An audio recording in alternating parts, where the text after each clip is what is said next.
Assalamualaikum warahmatullahi wabarakatuh. Salam sejahtera untuk kita semua. Yang terhormat Ibu Reni Nadli Fatin, Eskom, MBA, PhD, dan Ibu Diah Santi Dewi, ST, MNSC, PhD, selaku dosen penguji dalam seminar proposal hari ini. Yang terhormat para dosen pembimbing, Bapak Prof. R. Haryo Armono, ST, Meng, PhD, dan Bapak Dr. Insinyur Tatang Ahmad Taufik, MSc. Izinkan saya mempresentasikan proposal tesis yang berjudul Integrasi Metode Dematel dan ANP dalam menganalisis kritikal sukses faktor pada implementasi Electronic Business Solution. Adapun agenda presentasi adalah sebagai berikut. Pemaparan profil mahasiswa, pemaparan proposal tesis, dimulai dari pendahuluan, studi literatur dan metode penelitian, diskusi, dan tanya jawab.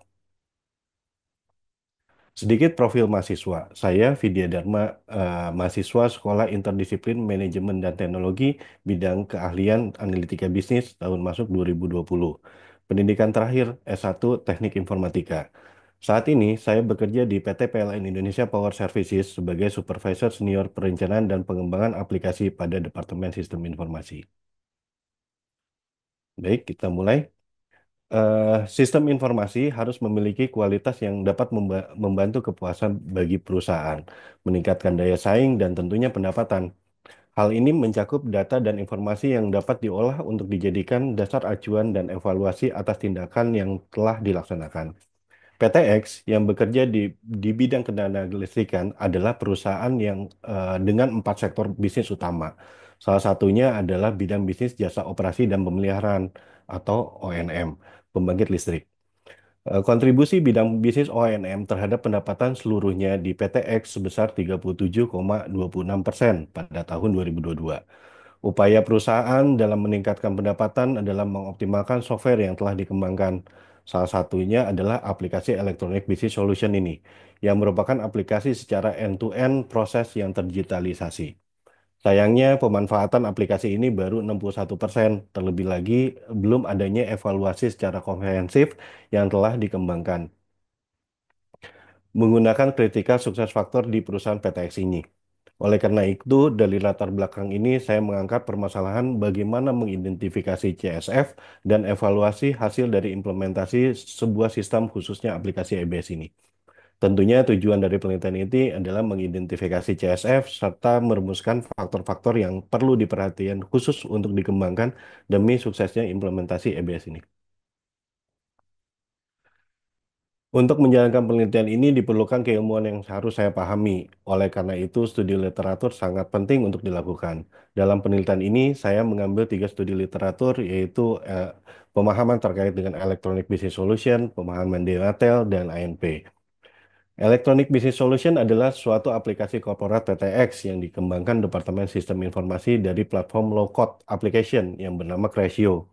Aplikasi ini merupakan core sistem informasi PTX yang melakukan monitoring revenue profit perusahaan secara end-to-end proses.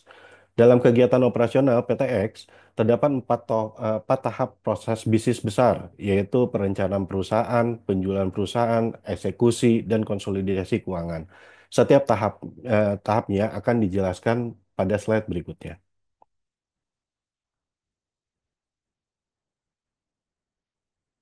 Pada tahap perencanaan, outputnya sebenarnya adalah RKP perusahaan, hasil dari penyusunan proyeksi prospek yang meliputi prospek yang sudah pasti, kontrak existing, penugasan letter of intent dari induk perusahaan, maupun inisiasi prospek-prospek baru. Kemudian dari tahap perencanaan yang sudah disahkan oleh RUPS, tahap penjualan sebagai eksekusi program kerja pendapatan itu dilaksanakan. Departemen penjualan dalam hal ini adalah Departemen BBC 1, 2, 3, K3J, pembangkitan, dan kerjasama operasi joint venture mencari proyek sesuai dengan program dan segmen bisnisnya masing-masing. Yang pasti dengan hunting-hunting proyek dengan mengikuti proses tender. Outputnya adalah memenangi tender dan memiliki kontrak pekerjaan. Setelah kita mendapatkan kontrak pekerjaan, proyek ini dieksekusi secara internal atau dilalui oleh proses internal, dimulai dari persiapan hingga settlement. Persiapan adalah perencanaan resource, perencanaan anggaran biaya proyek, penyiapan prosedur proyek, proses pengadaan barang dan jasa jika akan dilakukan oleh pihak ketiga. Kedua adalah eksekusi. Eksekusi adalah mobilisasi, demobilisasi pelaksanaan pekerjaan, kemudian kita memonitoring PMO, memonitoring pemenuhan SLA, serta memonitoring progres pekerjaan. Tahap akhir adalah settlement. Nah, ketika pekerjaan itu sudah selesai, maka terbitlah berita acara selesai pekerjaan baik di sisi pelanggan maupun ke pemasok. Kemudian tahap konsolidasi keuangan. Berita acara yang sudah dikumpulkan, baik itu dari pelanggan, tersebut dikukuhkan sebagai pendapatan perusahaan di PTX. Kemudian Departemen Keuangan menerbitkan penagihan ke pelanggan. Selain itu, beban proyek, pendapatan lain-lain, perpajakan, baik itu denda pajak dan sebagainya, akan dikonsolidasikan sehingga mendapatkan perhitungan profit perusahaan. Studi literatur lainnya adalah kritika sukses faktor. Kritika sukses faktor ini secara umum adalah membantu dalam perencanaan strategis dan pengelolaan kinerja sehingga organisasi atau perusahaan tetap dapat berada di jalur yang benar untuk mencapai sukses dalam jangka panjang. Metode dan analisis CSF telah diterapkan secara luas dalam berbagai aspek di bidang teknologi informasi, mulai dari perencanaan strategis hingga evaluasi keberhasilan implementasi sebuah sistem. Manfaat penggunaan CSF ini pada sistem informasi yang dirangkum dari berbagai literatur adalah fokus dalam aspek pada penting tujuan strategis, peningkatan kinerja proyeknya, pengelolaan resiko yang lebih baik, peningkatan komunikasi dan koordinasi, peningkatan pengambilan keputusan, evaluasi penilaian keberhasilan, dan kemampuan adaptasi yang responsif.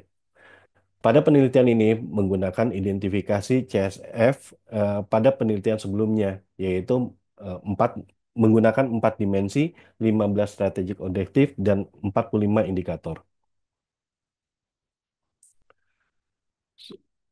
Untuk Dematel, tahapan utama Dematel itu adalah membuat matriks hubungan, menormalisasi matriks hubungan, mendapatkan matriks hubungan total, kemudian hitung vektor D dan R, dan mendapatkan peta impact graph. Fungsi Dematel di penelitian ini adalah digunakan untuk mengidentifikasi hubungan sebab akibat antara CSF. Proses ini dilakukan pada tahap pengumpulan dan pengelolaan data setelah daftar CSF sudah teridentifikasi dan terverifikasi. Kemudian untuk analytical network process atau ANP. Metode ANP digunakan pada penelitian ini adalah pembobotan tingkat pencapaian setiap indikator CSF. Melalui pengintegrasian kedua metode ini, organisasi tidak hanya dapat menentukan bobot atau prioritas masing-masing faktor melalui ANP, tetapi juga memahami pola hubungan kompleks yang mendasar melalui DMATEL. Kombinasi antara DMATEL dan ANP memberikan hasil analisis yang lebih akurat dan strategis, sehingga mempermudah proses pengambilan keputusan dalam menyelesaikan masalah atau mengoptimalkan implementasi sebuah sistem informasi. Studi literatur lainnya adalah berdasarkan pencarian referensi-referensi penelitian sebelumnya. Terdapat 10 referensi baik dari jurnal internasional maupun nasional yang saya baca. Tiga di antaranya yang paling mendekati pada penelitian ini yaitu The Design Decision of Online Game Development Based on MCDM Model Combining Dematel with ANP Method.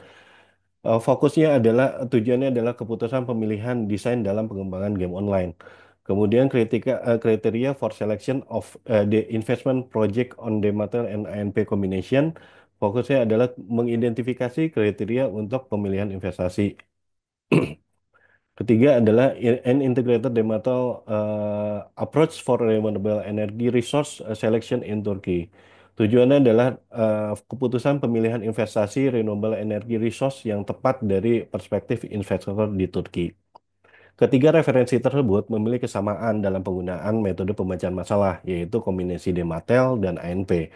Fokus utama ketiga referensi tersebut adalah pengambilan keputusan akhir dari suatu permasalahan. Pada positioning pada penilaian ini adalah fokus pada evaluasi dan penilaian keberhasilan dari suatu implementasi teknologi yang lebih komprehensif. Metode penelitian ini menggunakan penjelasan deskripsi kualitatif. 5 tahapan utama adalah tahapan persiapan, tahapan pengumpulan data, tahap pengujian kredibilitas, tahap analisis dan interpretasi data, serta tahap akhir. Dalam flowchart ini, bagaimana proses Dematel dan NP bekerja? Proses Dematel dilakukan untuk mencari hubungan sebab akibat antar CSF yang akan selanjutnya untuk jadi inputan ke proses ANP. Sedang proses ANP, seperti saya jelaskan sebelumnya, untuk mencari bobot dari kriteria-kriteria CSF tersebut. Kita bedah satu persatu. Tahapan persiapan, melakukan identifikasi dan verifikasi data CSF yang didusikan para expert melalui focus group discussion. Kemudian penelitian, peneliti bagaimana mencari kriteria expert. Expert, para expert adalah karyawan yang memiliki wewenang pengambilan keputusan setingkat manajer, masing-masing mewakili masing-masing pada bidang bisnis, operasi, dan keuangan.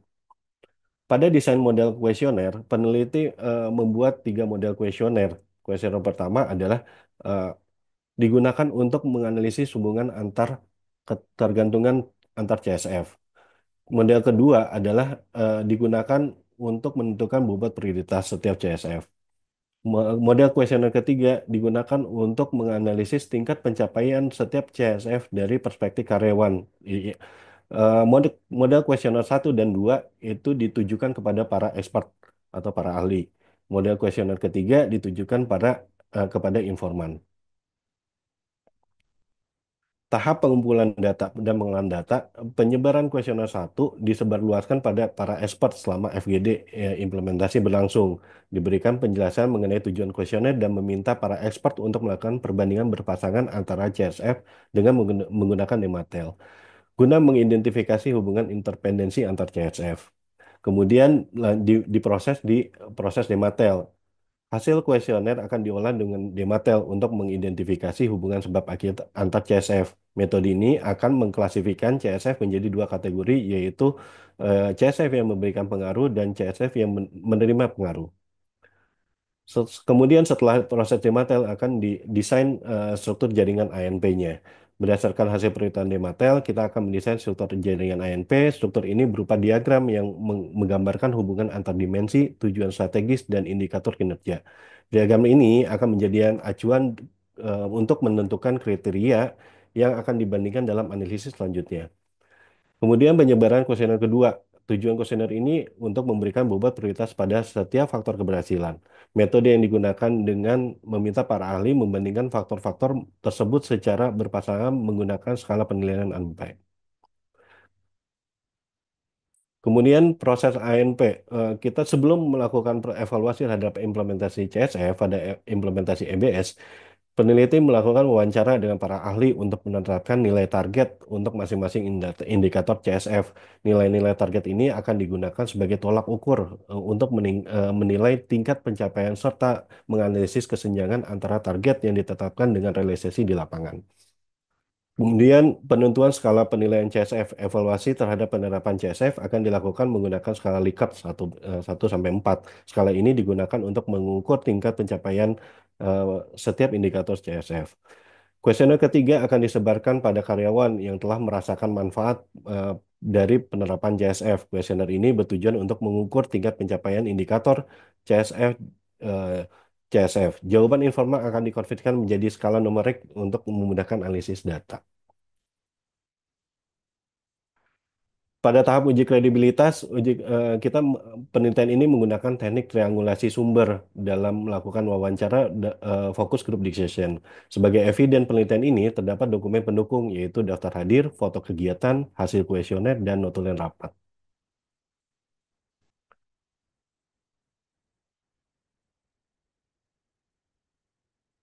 Tahap analisis dan interpretasi data. pada evaluasi CSF dari hasil penyebaran kuesioner ketika terkumpul data mengenai tingkat pencapaian setiap CSF dari persepsi karyawan. Data ini kemudian akan dikalikan dengan bobot global yang diperoleh melalui ANP dan mendapatkan gambaran yang lebih komprehensif mengenai keberhasilan penerapan CSF. Kemudian setelah itu kita analisis penerapan CSF terhadap implementasi CSF-nya, implementasi EBS. Hasil evaluasi CSF telah diidentifikasi faktor-faktor keberhasilan dan tantangan dalam penerapan CSF. Tahapan selanjutnya adalah menganalisis penggunaan sistem EBS secara mendalam serta mengevaluasi potensi dampak negatif yang mungkin dapat terjadi jika CSF kritis tidak diimplementasikan dengan baik. Analisis gap, analisis kesenjangan akan dilakukan mengukur kesiapan objek amatan dalam mengimplementasikan aplikasi EBS ini. Analisis ini membandingkan antara nilai target yang ditetapkan untuk indikator CSF dengan nilai realisasi yang diperoleh dari data empiris. Kemudian implikasi manajerial dalam rapat manajemen akan kita paparkan, akan peneliti paparkan hasil evaluasi terhadap penerapan kritikal sukses faktor dan kesenjangan yang ditemukan di PTX. Selain itu, akan diprioritaskan CSF-CSF yang perlu segera ditingkatkan untuk memastikan keberhasilan implementasi EBS ini. Tahap akhirnya pasti kesimpulan dan saran merupakan summary akhir dari analisis yang sudah dilakukan dan tidak terlepas dari saran-saran yang untuk memperkaya keilmuan dari penelitian ini. Untuk objek penelitian adalah evaluasi CSF pada implementasi EBS di PTX. Wo- Kemudian subjek penelitian ini kita menggunakan informan, eh, karyawan yang memiliki wewenang yang pengambilan keputusan tingkat manajer atau karyawan yang ditunjuk manajer terkait dalam eh, proses end-to-end proses. Karyawan yang terlibat langsung dalam proses end-to-end proyek varian order. Masa kerja minimal 1 tahun di posisi yang sama. Kita ada 11 informan yang akan saya itu apa namanya sebagai sebagai subjek penelitian dari populasi 107.